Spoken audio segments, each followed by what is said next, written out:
पहले विश्वविद्यालय को जो है वो बजट मिलता था सरकार की तरफ से, ठीक है।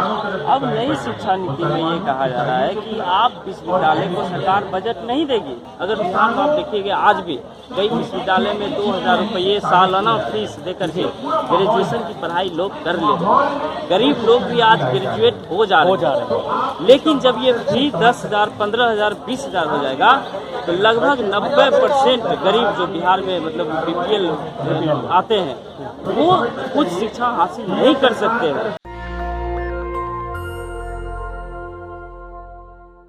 नमस्कार, मैं राशिद और मैं यहाँ मौजूद हूँ जंतर मंतर पर, जहाँ पर एक आयशा का बहुत बड़ा प्रदर्शन चल रहा है। यहाँ पर तमाम छात्र आए हुए हैं जिनकी सबसे बड़ी समस्या है शिक्षा और रोजगार को लेकर। यहाँ पर तमाम आज आपको मीडिया चैनल ये नहीं दिखाएगा कि देश किस समस्या से जूझ रहा है। सोशल मीडिया वाले हैं, लेकिन तमाम सो कॉल्ड जो मोदी मीडिया है वो आपको ये नहीं दिखाएगी कि आखिर देश के युवा किस समस्या से जूझ रहे हैं। मेरे साथ कुछ युवा हैं जो आए हुए हैं। क्या नाम है आपका?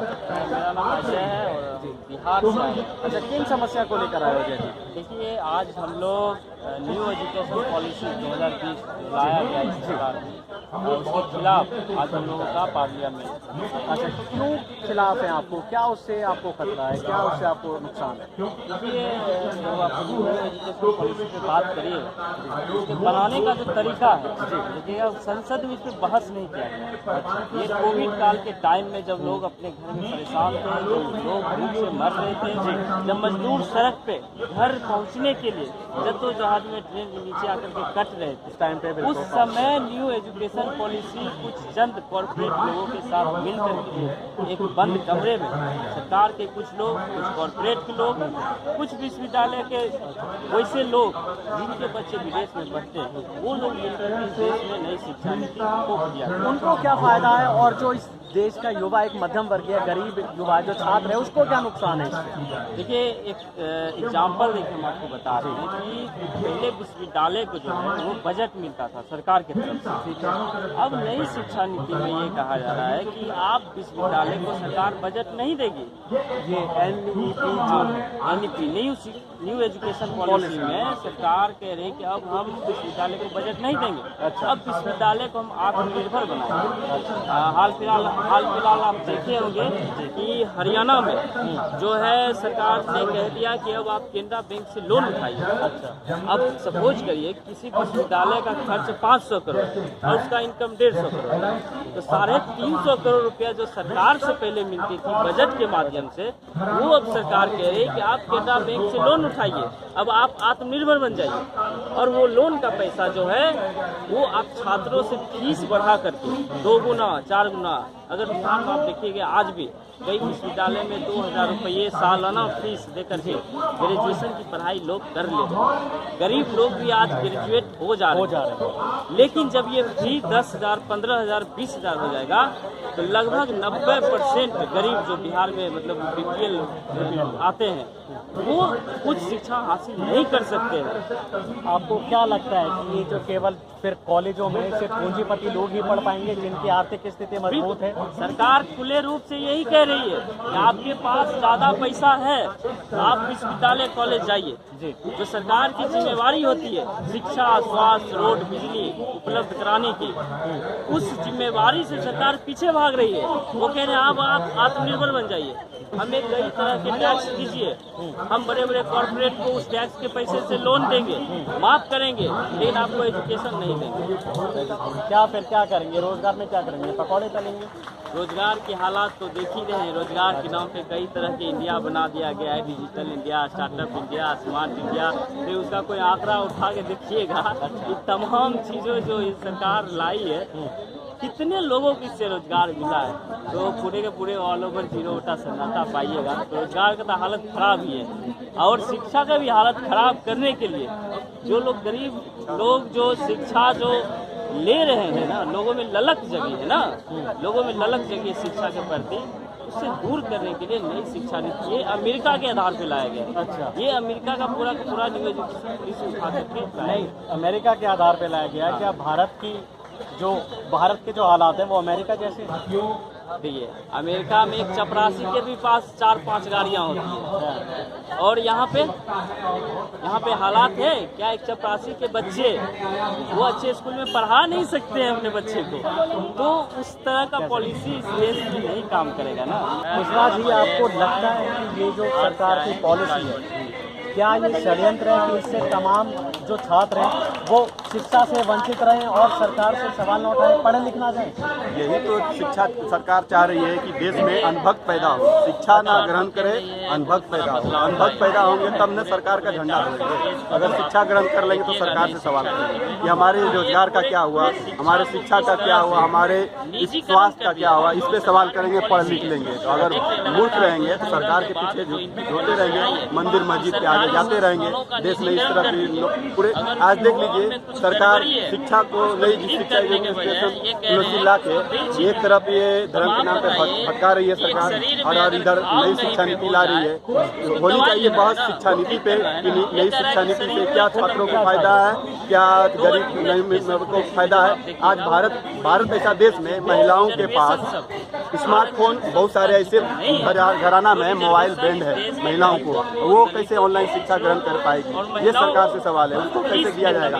अब बताइए, एक मजदूर का 300 रुपया पर डे इनकम है, उसके घर में 4 बच्चे रहेंगे तो उसको 4 मोबाइल खरीदना होगा और चारों मोबाइल में 300 रुपया महीना का रिचार्ज कराना होगा। वो 250 रुपया रोज कमाता है, 200 रुपया कमाता है, कैसे वो पढ़ाई कर पाएगा? ये सबसे बड़ा सवाल है। अच्छा, ये जो NEP जो पॉलिसी लाई गई है सरकार की, क्या आपको लगता है कि इसमें सभी वर्गों का ख्याल रखा है? नहीं, ये सिर्फ 100 में 10% के लिए फायदे के लिए है, 90 घरानों को शिक्षा से वंचित रखना है। संस्थानों को बोल दिया गया है कि वो आत्मनिर्भर बने, जो उनका खर्चा होगा क्या आप फीस वसूलेंगे? छात्र इतने कैपेबल हैं, वो इतने ऐसे परिवार से आते हैं जो सारा खर्चा उठा लेंगे, फीस अगर बढ़ेगी तो खर्चा कर पाएंगे? खर्चा का कर रहे हैं उनके गार्जियन। पूरे भारत कृषि प्रधान देश है, किसान के बच्चे हैं और किसान की हालत देख लीजिए, मजदूर के बच्चे की हालत देख लीजिए, वो कहाँ से महंगा शिक्षा ग्रहण कर पाएंगे? सरकार को चाहिए फ्री शिक्षा नीति लागू करके फ्री शिक्षा देना चाहिए, लोन वाला शिक्षा। एक तो आप देश में रोजगार पैदा नहीं कर रहे हैं और जगह जगह फैक्ट्रियां बंद हो रही है और जो भी सरकारी नौकरियां हैं वो खत्म हो रही है। रेलवे में 72,000 खत्म किए, अभी फिर 90,000 सीटें रिक्त जो थे तृतीय चतुर्वर्गीय कर्मचारी की, उसकी सीटें खत्म कर दिए। तो आप रोजगार तो दे नहीं रहे हैं, एक शिक्षा महंगा कर रहे हैं, तो गरीब के बच्चे शिक्षा कैसे ग्रहण कर पाएंगे? ये सबसे बड़ा सवाल है। हम बिहार के तिलका मांझी भागलपुर यूनिवर्सिटी से है, वहाँ दुर्भाग्य है भागलपुर यूनिवर्सिटी का 5 साल में एक कुलपति की नियुक्ति नहीं कर पा रहे हैं, ये दुर्भाग्य है। और वो उस यूनिवर्सिटी में 6 महीना से कुलपति ऑफिस में नहीं आए हैं। आज वो यूनिवर्सिटी का क्या हाल है? कैसे चल रही है? जैसी चल रही है, भेड़िया दशा की तरह चल रही है, गौशाला भगवान भरोसे चल रही है, ये चल रही है। और वहाँ मनमाने तरीके से जो भी अधिकारी हैं भ्रष्टाचार बनाए हुए, और हमारे पारिवारिक कुलपति जो बनाए गए हैं वो ऑफिस नहीं आए हैं, उनके ऊपर भ्रष्टाचार का आरोप है, उनके 3 यूनिवर्सिटी का जिम्मेदार दे दिया गया। तब भी कोई यूनिवर्सिटी का आरोप हो तो दे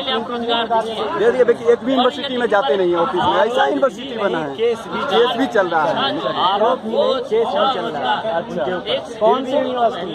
अरे भाई, तिलका मांझी यूनिवर्सिटी का नाम यूनिवर्सिटी दरभंगा, कुलपति ये बने हुए हैं, हमारे कुलपति हैं। अच्छा, कुलपति हैं और केस चल रहा है और फिर भी बने हुए हैं अपने पद पर। भ्रष्टाचार का आरोप लगा हुआ है और केस भी चल रहा है और वो अभी पद पे बने हुए। अच्छा, इसको लेके क्या कहना चाहते हैं? और ये है क्या कि बिहार के अंदर जितने भी कुलपति सारे यूपी से उठा के लेके आ रहे हैं। अच्छा, राज्यपाल भ्रष्ट है, यूपी से राज्यपाल के नाम भरिए, पैसा दीजिए और यूपी से आइए और DC बना के बैठा दिया जाएगा आपको यूनिवर्सिटी में और माल छापते रहिए। बाद में भ्रष्टाचार का आरोप लगे, कुछ हो, केस चल रहा है, बाद में पैसा कमाए निकल लीजिए। कौन से हैं लोग? क्या पूंजीपति लोग? बिल्कुल पूंजीपति हैं, जिनके पास पैसा है वही विश्व पैसा है, राजभवन में पैसा दे रहे हैं, सारा पैसा का खेल है। SC ST OBC माइनॉरिटी समझ पाएंगे इनके षड्यंत्र को? बिल्कुल समझ रहे हैं, तभी तो वहाँ के छात्र नौजवान एकजुट हैं, उनके खिलाफ हैं। हम लोगों ने इधर तकरीबन 1 हफ्ता पहले भी BC के खिलाफ हम लोगों ने आंदोलन किया था, BC को घेरा था। अच्छा, क्या नाम BC का? BC का रुद्र प्रताप सिंह। रुद्र प्रताप सिंह जी, वो यूपी के रहने वाले हैं। अच्छा, अच्छा, आप इसको लेके क्या कहना चाहते हैं सर? देखिए, जो ये नई पॉलिसी बनाई गई है इसमें सभी वर्गों का ख्याल तो रखा नहीं गया। संस्थानों को कह दिया है कि आप इंडिपेंडेंट बनिए, आप आत्मनिर्भर बनिए, तो छात्रों पे जब महंगाई का बोझ बढ़ेगा वैसे ही छात्र तमाम समस्याओं से जूझ रहा है। देश में बेरोजगारी बढ़ रही है, शिक्षा व्यवस्था नहीं लागू है, ऐसे में लगता है कि आत्मनिर्भर बनाना कितना सही है? अच्छा, आप एक बात बताइए, ये सरकार किस लिए बनती है? रोजगार, स्वास्थ्य, शिक्षा देने के लिए। जब आप हमें रोजगार नहीं दीजिएगा, शिक्षा नहीं दीजिएगा, स्वास्थ्य का व्यवस्था नहीं कराइएगा, तो इस सरकार का लेके हम आचार करेंगे क्या? इस सरकार का सरकार किस काम का? जब सरकार हमको शिक्षा नहीं दे सकती, रोजगार नहीं दे सकती, सरकार का हम किस काम के लिए सरकार बनी है?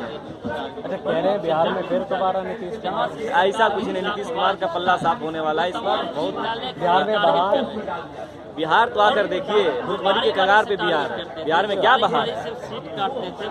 आए दिन गोली, आए दिन कभी उधर मर्डर हो रहा है, कभी उधर दुकान लूट लिया जा रहा है, गोली सटा के तेज दुकान लूट लिया जा रहा है, आए दिन अपहरण।